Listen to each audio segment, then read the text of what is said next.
When strategy must replace showmanship, the immediate blueprint for securing Mazi Nnamdi Kanu's release. In a powerfully worded public statement released this morning, Sir Ifeanyi Ejiofor, Esquire, KSC, former lead counsel to the detained leader of the indigenous people of Biafra IPOB, Mazi Nnamdi Kanu, has issued what many now describe as the clearest and most authoritative roadmap yet for securing his client's release. Speaking against the backdrop of heightened public emotion and a flood of conflicting narratives following recent judicial developments, Ejiofor warned that showmanship and emotional outbursts risk derailing the entire effort. In their place, he demanded an immediate shift to disciplined, high-level political and legal strategy. This is not the hour for amateur improvisation. This is not the season for courtroom theatrics, Ejiofor declared. This moment demands master craftsmen of the law and political heavyweights whose names alone open doors in Abuja and beyond. The senior advocate outlined a precise sequential plan. Formation of an elite political vanguard. A small, tightly knit group of Igbo political office holders and national figures of unimpeachable integrity must be constituted without delay.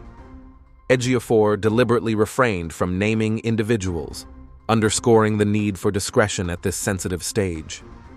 Assembly of world-class legal team. A new team of legal luminaries of international distinction must take complete control of the appellate process and all related litigation. Mandatory visit to Mazi Nnamdi Kanu. Before any legal document is filed or political move initiated, the combined political legal task force must visit Kanu in custody to obtain his explicit mandate and align all parties on a single, coherent strategy. Discreet, high-level political engagement. With Kanu's blessing secured, focused back-channel negotiations with the federal government must begin immediately, well ahead of any fresh appeal filing. Ejiofor stressed that a purely litigious approach without political groundwork would be dead on arrival.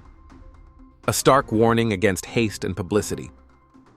Ejiofor was unequivocal. Rushing to the Court of Appeal without this political foundation would expose the case to prejudice, technical pitfalls, and procedural quicksand. He further cautioned against continued online hostility and sensational social media campaigns, stating bluntly that success is often conceived in confidential rooms, not in the noisy amphitheater of social media theatrics. In a pointed rebuke to opportunists, the lawyer noted that some of those now shouting loudest on public platforms had, directly or indirectly, contributed to the present impasse. Message of hope amid anxiety. Closing on a note of restrained optimism, Ejiofor addressed millions of concerned supporters worldwide. To those whose hope now trembles at the edge of uncertainty, all hope is not lost. Not now. Not yet. Not ever.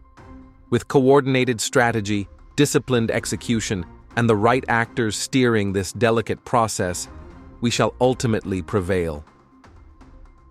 The statement, dated 24th of November 2024, and signed personally by Sir Ifeanyi Ejiofor, has already triggered intense private discussions among Southeast governors, federal ministers of Igbo extraction, and senior legal practitioners. As of the time of filing this report, no official response has been issued by the federal government or the IPOB leadership. However, informed sources within the Southeast political class confirm that urgent consultations are underway to operationalize the Ejiofor blueprint. The statement in full.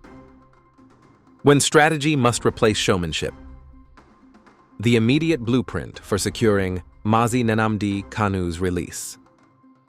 In seasons such as this, when emotions swell beyond measure, when misinformation becomes the cheapest currency in circulation, and when every self-anointed stakeholder gallops into the public square to spew unguarded proclamations, one is compelled, indeed summoned by conscience, to draw a sharp distinction between sober strategy and theatrical showmanship. I am particularly propelled by the rising swell of concern and heartfelt outcry from well-meaning people and friends across the globe. This morning, therefore, I rise to the solemn duty of speaking truth once more, not wrapped in hyperbole, nor dipped in sentimentality, but firmly anchored in reason, prudence, institutional memory, and lived professional experience. I choose to go public so that my cherished brothers and sisters clamoring for my return may be properly guided.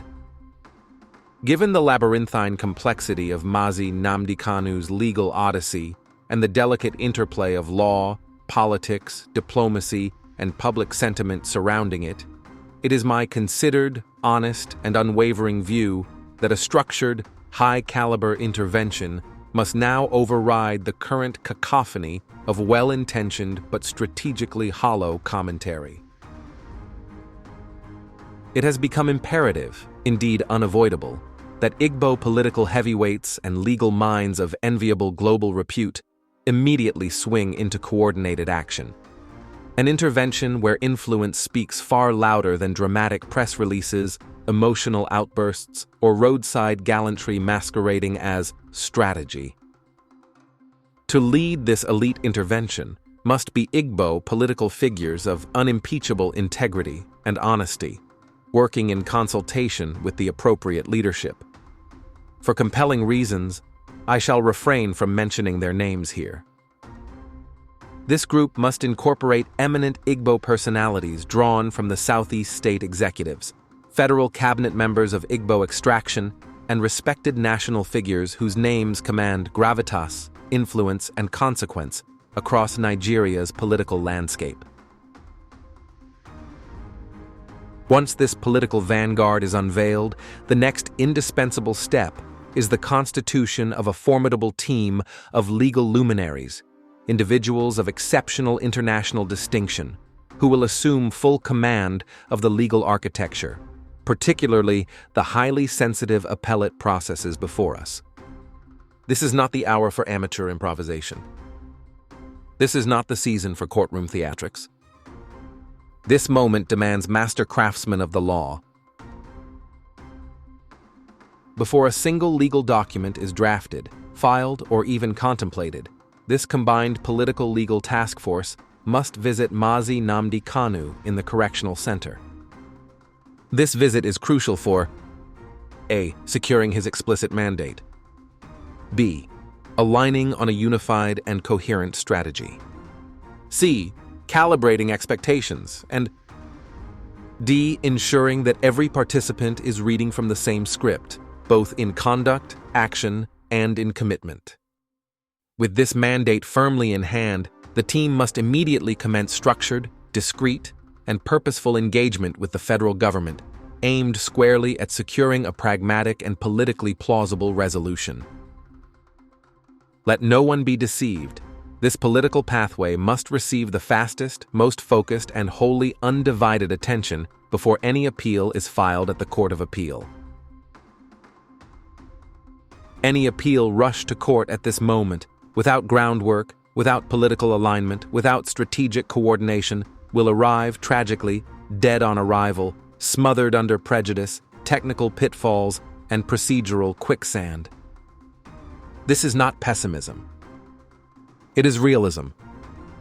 It is truth, spoken without adornment and fortified by experience. It must be reiterated, firmly yet respectfully, that all forms of online hostility, emotional eruptions, and counterproductive declarations must cease forthwith. We must not, in our understandable frustration, unwittingly sabotage the very outcome we seek. I am not oblivious to the predictable wave of opportunism already rising, individuals who will seize this moment merely to harvest political relevance through loud public proclamations.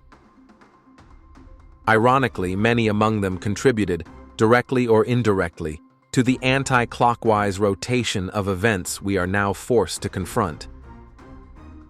This strategic process must unfold with minimal publicity.